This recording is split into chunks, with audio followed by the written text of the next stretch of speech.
प्रदोष के समय पर, उससे पहले लक्ष्मी और दरिद्रता फिर भ्रमण पर निकलती है।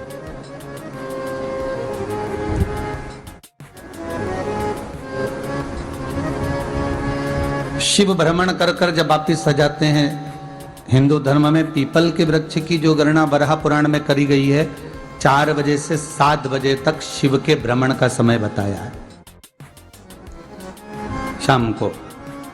तो 7 बजे से लेकर फिर रात्रि 9 बजे तक लक्ष्मी और दरिद्रता फिर भ्रमण पर जाती है।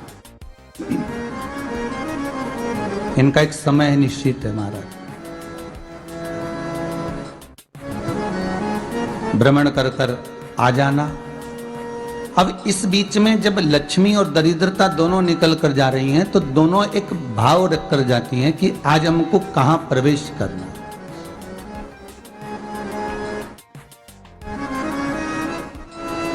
आज हमें किस जगह पर प्रवेश करना है, आज हमें कहां पहुंचना है, आज हमें किस जगह जाना है।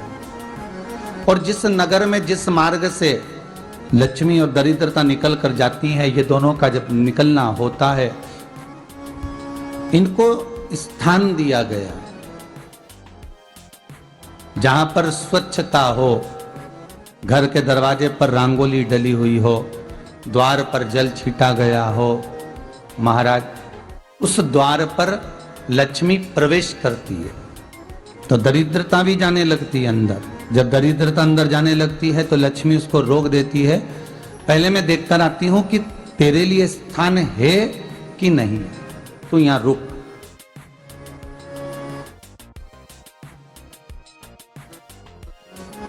कुछ देर तक दरिद्रता बाहर खड़ी रहती है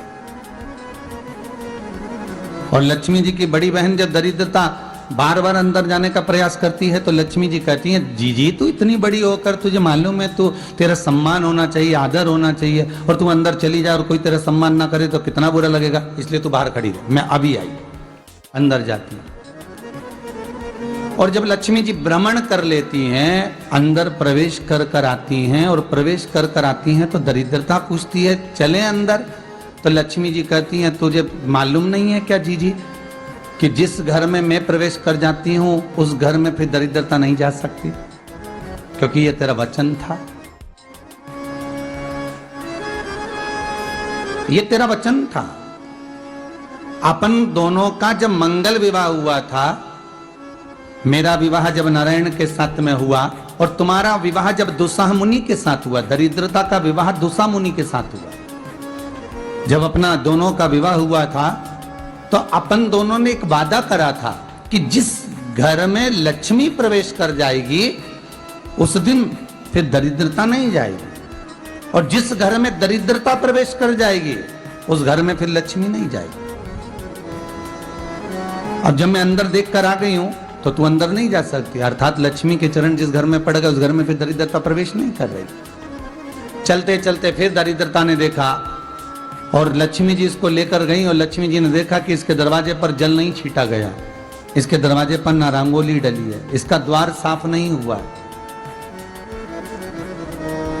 इसके द्वार पर दीप नहीं है, इसके द्वार पर कलश नहीं है, इसके दरवाजे पर ढेर सारा कचरा पड़ा हुआ है, कोई स्वान कोई कुत्ता गंदगी भी कर कर चला गया है, कहीं बिल्ली ने गंदगी कर रखी है, कहीं जीवों ने कुछ गंदा गिरा रखा है।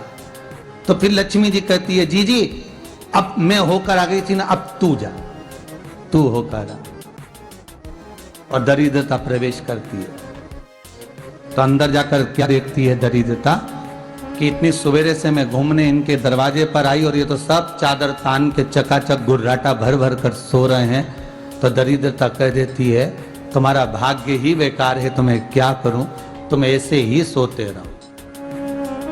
और दरिद्रता गुस्से में बाहर निकल कर आती है, लक्ष्मी से कहती है, लक्ष्मी तू इसके घर में जाना ही मत ही।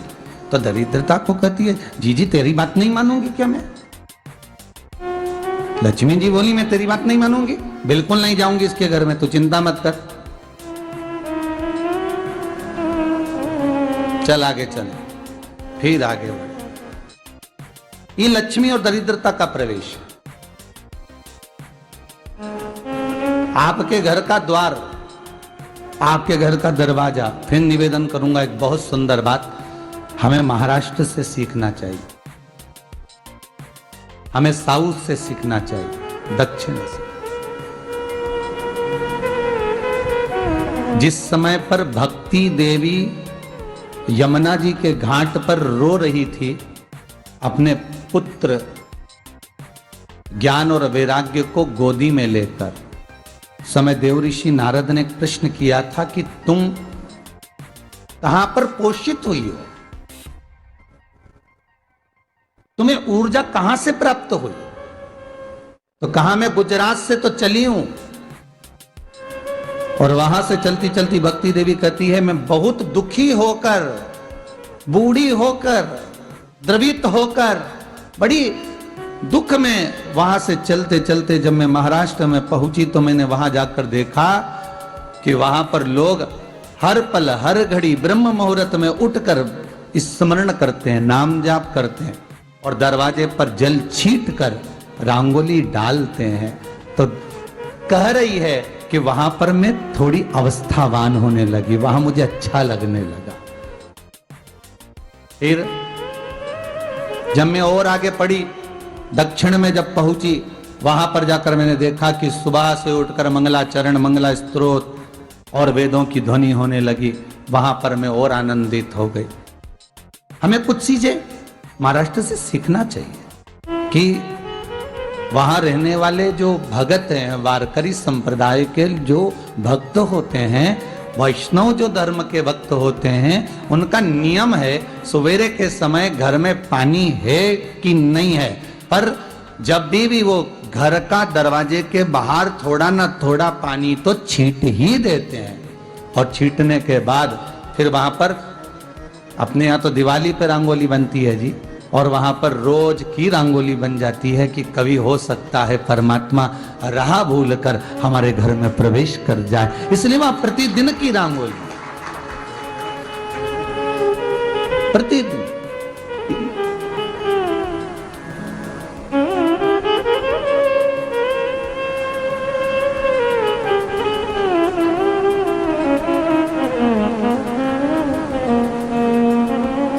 हमें सीखना चाहिए थोड़ा सा।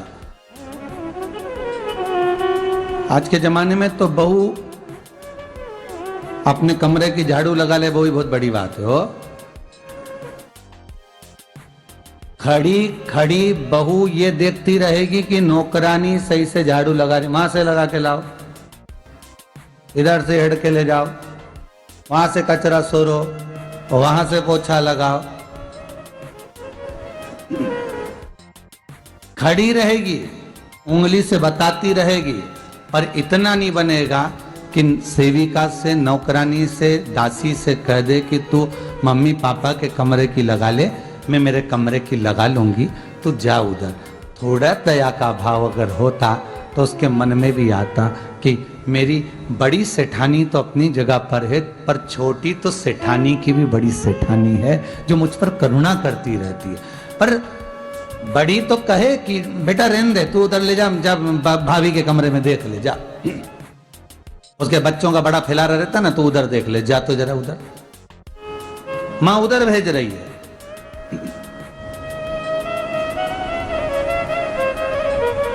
थोड़ा सेवा का भाव हमारे भीतर हो।